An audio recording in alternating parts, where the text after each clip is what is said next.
전북대학교에서 특강을 하고 올라오는 길에 대전의 헤레디움에 들렸습니다. 지금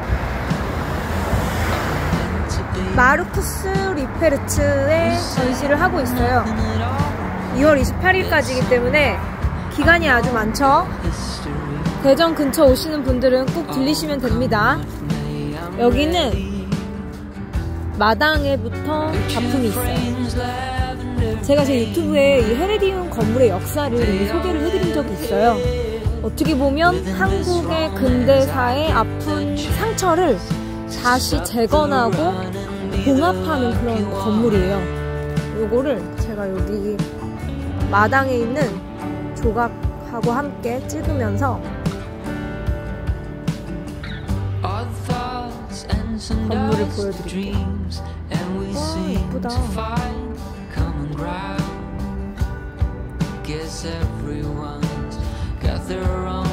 날씨가 좋아가지고 사과를 들고 있네. 헤라클레스 같은데요? 보통 이렇게 옷을 입지 않은 채 사과를 들고 있고 몸이 좋으면 헤라클레스 아닙니까? 네, 안녕하세요 여러분. 오늘 소개할 전시는 지금 대전 헤레디움에서 열리고 있는 마르쿠스 리페르츠의 죄와 신화 그리고 다른 질문들입니다. 제가 사실 지난주에 이 전시와 연계된 강의를 했었어요. 근데 강의 마치고 이 전시 그 전경과 함께 전시 설명을 좀 라디오처럼 미술 라디오처럼 설명해드리면 좋겠다 싶어가지고 이렇게 영상을 만들게 됐습니다.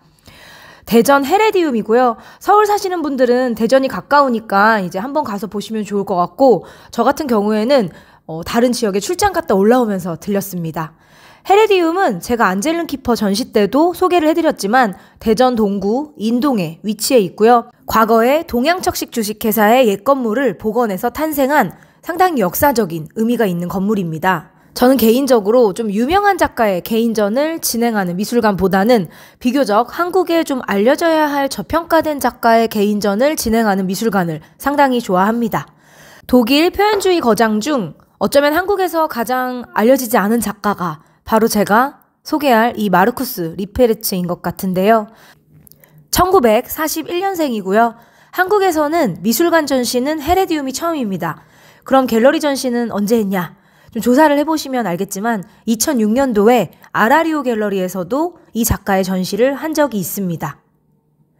어쨌든 한국에서의 미술관 전시는 처음이기 때문에 저도 그런 부분을 좀 생각하면서 전시를 봤습니다. 이번 전시는 마르쿠스 리페르츠의 80년대 후기작부터 최근 작품까지 회화 총 33점, 조각 8점을 선보이고 있습니다.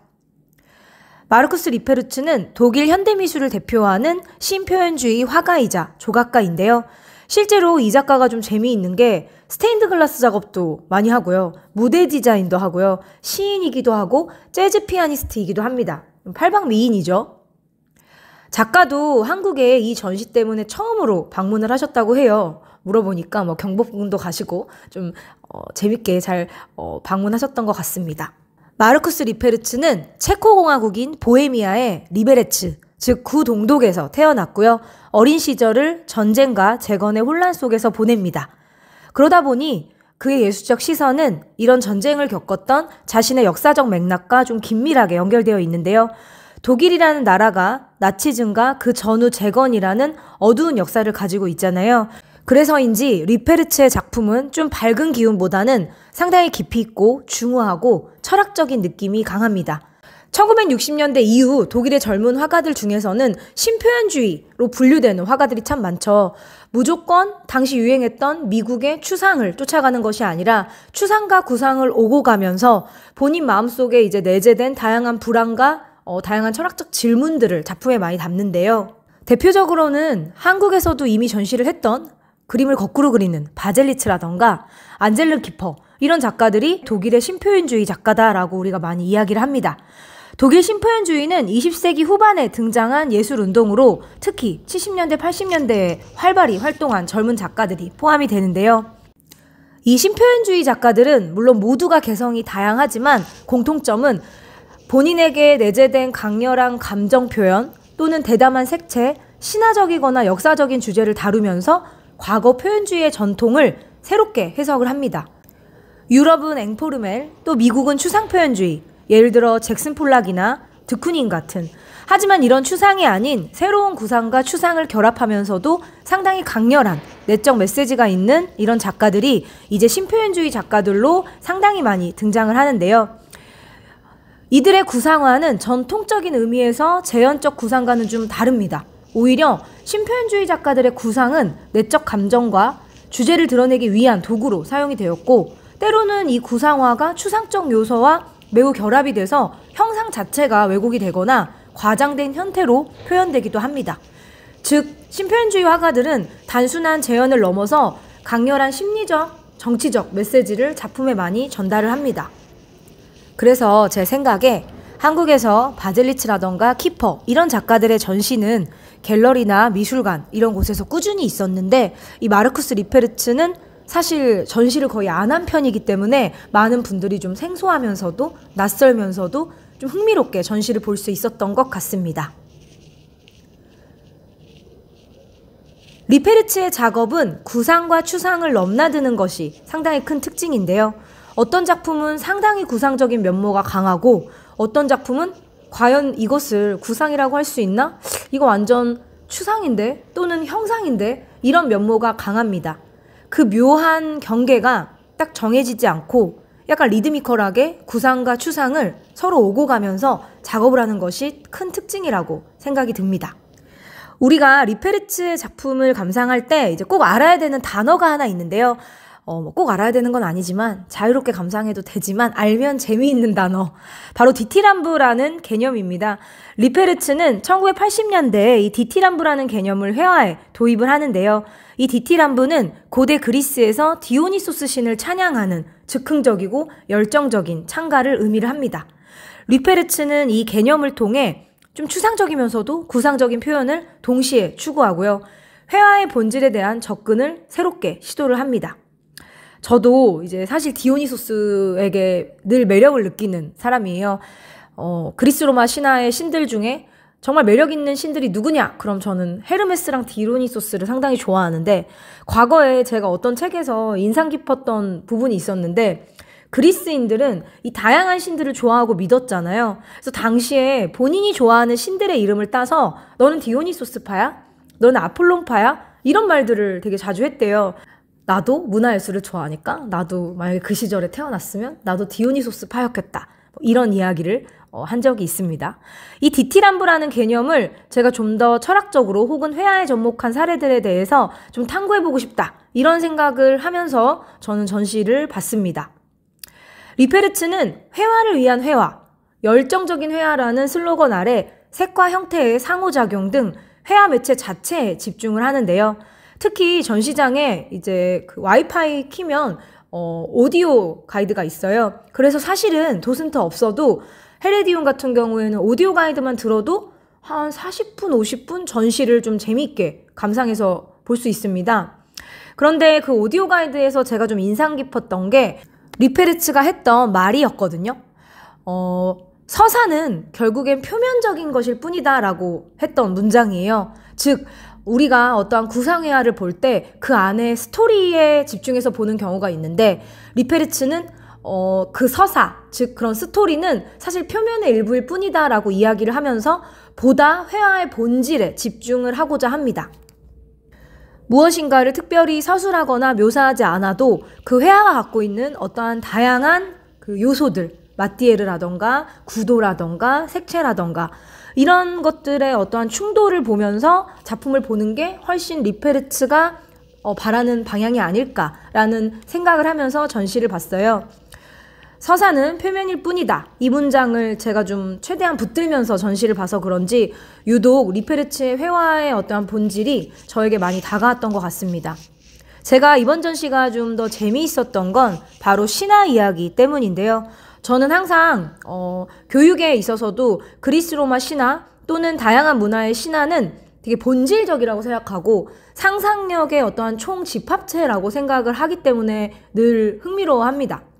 근데 리페르츠 역시 신화를 모티브로 좀 작업을 많이 했는데요. 전시 전반에 신화적인 모티브를 만날 수 있었다라는 점이 저는 좀 재밌었습니다. 특히나 이제 전시장 입구에 들어가면 야외 조각이 있는데요. 그 야외 조각도 각각 신화 속 주인공이니까 좀 눈여겨보시면 좋을 것 같고요. 이 고전적인 상징을 리페르츠가 어떻게 사용했는지, 어떻게 현대적으로 재해석했는지 신화 속 주인공들을 찾아보시면 재미있을 것 같아요. 제목을 안 보고도 맞출 수 있어요. 아까 전에 제가 입구에 가자마자 조각들이 있다. 근데 우리가 아예 조각의 제목을 모르고도 옷을 입지 않고 있네. 근데 몸이 되게 좋네. 사과 들고 있네. 이거 헤라클레스 아닌가? 뭐 이런 생각을 할 수 있게 전시를 보면서 좀 어렵지 않게 신화 모티브를 찾으면서 보니까 재미있었어요.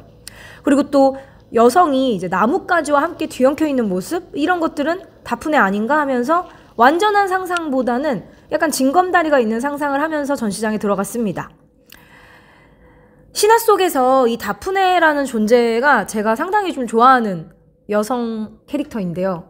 캐릭터? 여성상? 어쨌든 이 에로스가 장난으로 아폴론에게 화살을 쏘죠. 장난으로라기보다는 아폴론이 에로스를 막 놀려요. 뭐 네가 가진 화살은 너무 조그맣고 넌 너무 귀여우니 뭐 화살이 힘이 없을 거야 막 이렇게. 에로스가 열받아가지고 너 가만 안 둬 이러면서 이제 아폴론에게 이 화살을 쏘죠. 반대로 다프네에게는 아폴론을 싫어하는 납화살을 쏩니다. 화살이 두 가지가 있잖아요.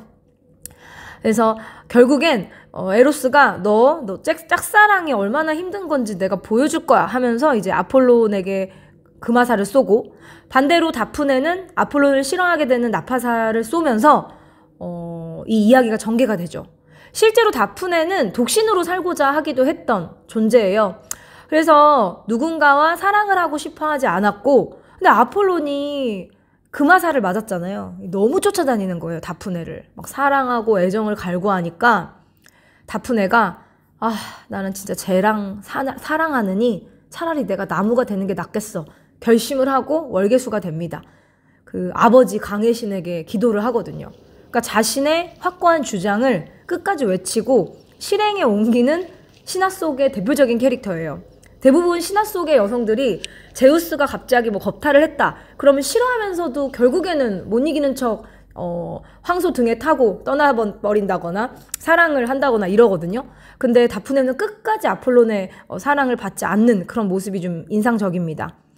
그래서 결국에는 수많은 화가들이 이 순간적으로 월계수가 되는 다프네를 많이 그리는데요.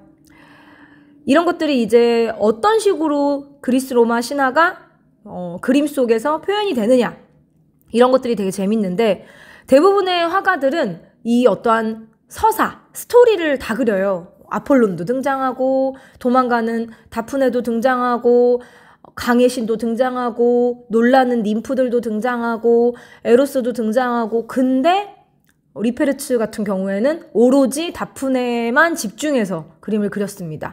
그래서 전시장에서 다프네를 그린 이 작품을 꼭 찾아보시면 좋을 것 같고요. 이 이외에도 지금의 유럽의 어원이 된 에우로페, 제우스가 정말 아름다운 소로 변신해서 에우로페를 으라차차 하면서 딱 태워가지고 하늘로 날아가거든요. 그래서 그들이 간 장소가 지금의 유럽이 되었다. 그래서 에우로페가 그대로 읽으면 이제 유럽이잖아요. 그래서 이런 어떠한 리페르츠의 회화에서 우리가 재미있는 고전 신화 이야기를 좀 찾아볼 수도 있고, 비너스도 있고. 근데 좀 흥미로운 건 보통은 화가들이 이런 신화를 그릴 때 누구나 알 법한 그런 신화 속의 도상들을 그리거든요. 즉, 이거는 누가 봐도 이 환경은 이 신화 속 주인공이 있을 수밖에 없겠다. 근데 리페르츠는 좀 재밌는 게 본인 작업실을 배경으로 그려요. 마치 신화는 어디에나 있다라고 얘기하듯이 그냥 본인 작업실을 배경으로 에우로페를 그리고 본인 작업실을 배경으로 비너스를 그립니다. 그런 것들이 좀 저는 흥미로웠어요. 그리고 또 전시장에는 리페르츠가 클로드 로랭에서 영향을 받은 그런 다양한 작업을 하는데 그런 작품들도 찾아볼 수 있고요. 그리고 실제로 제가 평상시에 미술사에서 표현주의 작가들을 꽤 좋아하는 편이에요. 뭐 다양한 작가들을 저는 다 좋아하지만 근데 표현주의 성향을 가진 화가들은 뭐 야수파 화가들도 있고 청기사파, 뭐 다리파, 사실 한국의 이중섭 작가도 어떻게 보면 표현주의 화가거든요. 상당히 표현주의적으로 작업을 하세요. 또 과거에 키르이너라던가 에밀 롤데 이런 화가들도 저는 상당히 좋아하고, 키스반 동겐 이런 화가도 표현주의 화가 중에서는 좋아하고요. 뭉크도 표현주의 화가고요. 그래서 제가 이 전시를 보면서 왜 표현주의적인 성향을 가진 화가들에게는 나는 끝없이 질리지 않을까. 표현주의 화가도 그렇고 신표현주의 화가도 그렇고. 그래서 이런 부분들, 즉 구상을 그리지만 그 구상에 자신의 내면의 어떠한 다양한 고민들, 번뇌, 외침, 이런 어떠한 감정들이 담긴 신표현주의 화가들도 늘 매력을 느끼기 때문에 이게 왜 그럴까 생각을 했는데, 기본적으로 과거의 표현주의 화가들, 그리고 1960년대 이후의 신표현주의 화가들은요, 대담하고 원시적인 색채가 상당히 강렬합니다.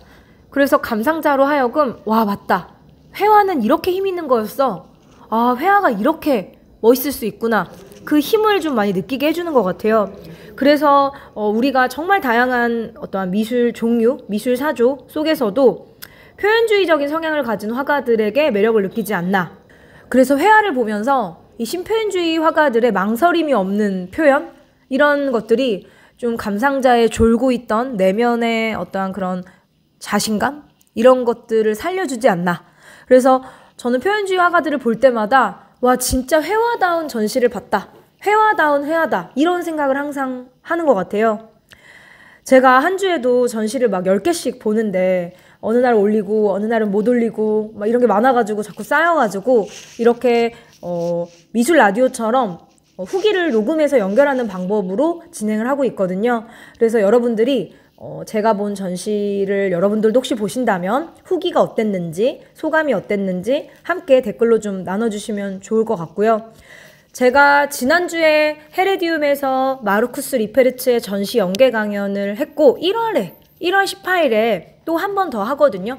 그래서 혹시 시간이 되시는 분들은 제가 추후에 1월 18일에 토요일에 진행하는 강연 소식을 올릴 테니 링크로 신청을 해주시면 될 것 같습니다. 그럼 오늘은 여기까지.